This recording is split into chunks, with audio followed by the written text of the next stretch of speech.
আসসালামু আলাইকুম গাইস, আশা করি সবাই ভালো আছেন।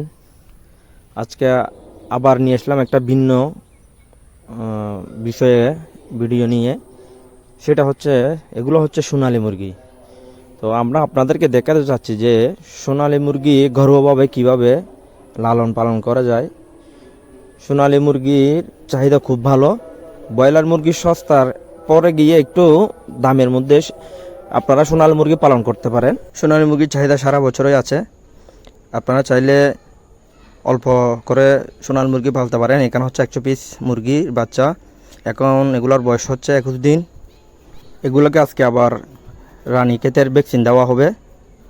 ঘরোয়াভাবে বলতে গাবখুরা আর ভাত এগুলো দিয়ে পালতে পারেন আপনারা।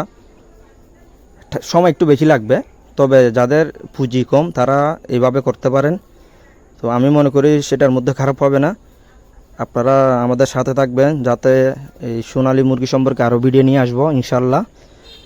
আপনারা আমাদের সাথে থাকবেন এবং আপনাদের পরামর্শও আমাদেরকে পরামর্শ দিবেন। ইনশাল্লাহ আমরাও এই সোনালী মুরগির আপডেট নিয়ে আসব। এবং আপনারা দেশি মুরগি আসলে দাম বেশি, অনেকে আছে পরিস্থিতির কারণে, অনেকে দাম বেশির কারণে কিনে খাইতে পারে না। ব্রয়লার আর সোনালী মুরগি কিনে খাইতে হয়।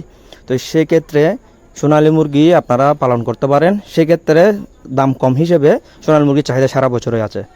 তো আপনারা চাইলে সোনালী মুরগি পালতে পারেন। তো দোয়া করবেন যাতে আমরা এই সোনালী মুরগির থেকে কোনো কিছু ফিডব্যাক পাই এবং আপনাদেরকে সবসময় আপডেট জানাবো, সেটা আশা করি।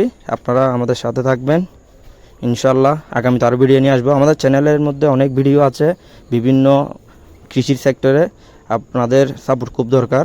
আপনারা আমাদের চ্যানেলটা সাবস্ক্রাইব করবেন, সাথে থাকবেন। আসসালামু আলাইকুম ওয়া রাহমাতুল্লাহি ওয়া বারাকাতুহু।